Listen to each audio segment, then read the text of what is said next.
Fala pessoal, tudo certo com vocês? Vamos continuar o nosso estudo de Nova República e agora Governo Collor. Antes de mais nada, se inscreve no canal para eu saber que tu tá curtindo, para tu ver os próximos vídeos, tá certo, meu querido, minha querida?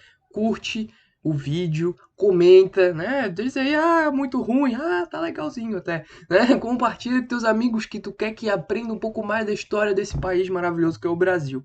Beleza? Então vamos continuar, vamos começar aqui a estudar. Antes de estudar o governo Collor em si, é necessário você entender as eleições de 1989, que são uma das mais. Pô, não tem nem palavras para descrever, uma das mais malucas que tem na história, né? Essa aqui, ela é uma eleição muito polarizada, principalmente no segundo turno. Polarizada quando a gente tem dois polos opostos, né? Quando a gente tem duas perspectivas muito diferentes, né? E aí é quase como um maniqueísmo, um chama o outro de mal e, né, eu sou o bem e ele é o mal, e o outro lado vai falar a mesma coisa, né? Quais são as figuras, né, dessas eleições? Antes de tu entender as figuras dessas eleições, quem são as carinhas, né, famosas carinhas que a gente vai ver nessas eleições de 1989, tu precisa entender que o impacto dessas eleições, né? Desde 1960 a gente não tinha eleições diretas para a presidência da República. Então vai ser a primeira eleição direta, né, em 29 anos. A gente teve aí 21 anos de ditadura militar, mais 5 anos de governo Collor, né, que foi um presidente eleito indiretamente pelo Congresso Nacional. Então a gente vai ter finalmente, né, eleições depois de muito tempo, tá bom, galera? O que vai acontecer? Né? Agora sim a gente pode conversar sobre as figurinhas, né? E aqui eu trouxe uma imagem para vocês de como que eram as cédulas da época, né? Então aqui uma cédula gigantesca, olha o tanto de G. Cara, eu nunca vi tanto candidato a presidente da República assim na minha vida, né? É muita gente, cara, é muita gente. Então vocês podem ver nomes aqui como, por exemplo, o Lula, né? O famosinho Luiz Inácio da Silva, né? O Lula.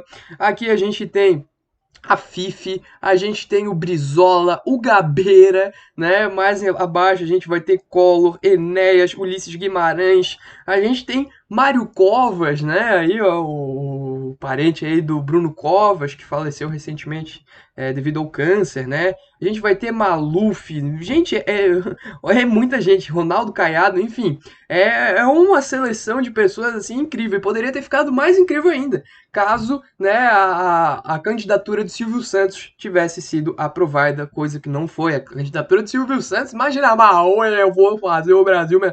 Imagina o Silvio Santos presidente do Brasil, olha que doideira, né? Mas a candidatura dele foi indeferida pelo Tribunal Superior Eleitoral, tá bom, galera? Mas quem que tá disputando mesmo, Bruno? Não é possível que Lula, Marronzinho, Zamir, Afif, Roberto Freire, PG, não todos esses vão disputar de fato, né? Alguns desses aí um pouco vão receber votos. Quem vai pro segundo turno vai ser Lula e Collor, né? De um lado, Lula com aquele discurso trabalhista, né? O discurso clássico, né? Das desigualdades sociais, de que a gente precisa lutar pelos direitos do trabalhista e do povo, que uma parcela da sociedade achava muito ultrapassado esse discurso. Nossa, sai, chato, chato, né? Vocês estão falando disso desde aí de 1977, 78, a gente não aguenta mais. Lula, acabou, chega, né? Passasse uma década infernizando nossos ouvidos, a gente não aguenta mais. Por outro lado, o povo se vê representado por essa postura, né? Claro, a gente quer nossos direitos, nós queremos os direitos trabalhistas, nós queremos melhores condições de trabalho, melhores condições de vida, né? Nós queremos menos impostos, nós queremos uma vida mais digna, né? Como trabalhadores. Então esse setor, né?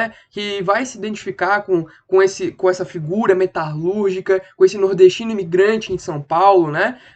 Vai então votar no Lula. Então muita gente vai se identificar com esse discurso. E do outro lado, tinha um homem esbelto, né? Lindo, maravilhoso, fala bem, um homem educado, um homem que escolhe as palavras corretamente, ele domina o léxico da língua portuguesa, ele domina, né, a argumentação, é um homem que fala bem, que se porta bem, um homem esportista, ele corre, ele tem um jet ski. O Fernando Collor é um homem maravilhoso, né? Então a gente vai ter muita gente, né, achando que o Collor era a opção, por ter essa joviedade, né? É o frescor que o Brasil precisa, né? Esse homem esbelto, esse homem maravilhoso, poderoso, é o que a gente precisa, é o Collor, né? Fernando Collor de Mello, né? Lembrando que o Fernando Collor não vai, né, usar o de Mello na sua candidatura. Por que ele não usa o outro sobrenome dele? Por que ele escolheu Collor em vez de Fernando de Mello? Porque o pai dele, olha aqui o spoiler, né? A bomba que eu vou te contar. O pai dele é o Arnon de Mello. E aí, o Arnon de Mello foi o cara que chegou lá no Congresso, atirou num congressista, num senador. Ele atira num carinha e ele acerta outro. O pai do Collor é um assassino. E o Collor, né? O Fernando de Mello, não queria usar o nome de Mello, porque assim as pessoas iam associar ele ao pai dele, que era um assassino nojento, o Arnon de Mello. E aí, ele vai usar, em vez de usar Fernando de Mello, ele vai usar Fernando Collor para omitir essa informação do povo, né? E aí ninguém atrelava ele ao assassino, né? Ao maluco que era o Arnon de Mello. Então tá aí uma denúncia, né? Do Fernando Collor, tá bom, galera?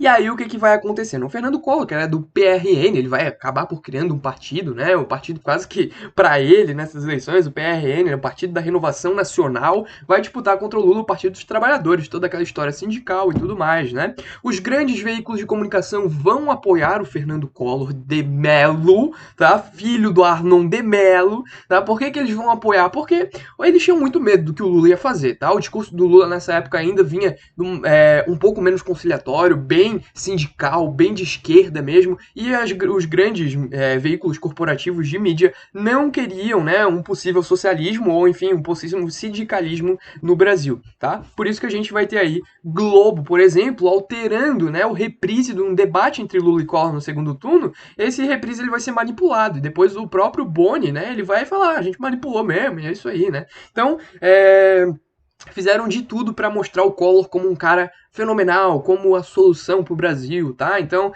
eles vão até fazer suor falso na cara do Collor, tá? Para dizer que o Collor era o cara, assim, né? Que ele tava ali se empenhando naquele debate, e eles pegavam os trechos em que o Collor tava bem e pegavam os trechos em que o Lula tava mal, e juntaram tudo isso numa reprise e botaram essa reprise dias antes da votação. E é claro que as pessoas que viram tiveram a noção, né? Tiveram a sensação de que o Collor era mais preparado que o Lula, por isso que o Collor vai vencer no segundo turno, tá? Com 51,5% de votos. Ainda assim foi acirrado. O Lula teve 48,5%. Foi bem polarizado, tá? Talvez uma das eleições mais polarizadas da nossa história, tá? Uma eleição super acirrada, tá bom, galera?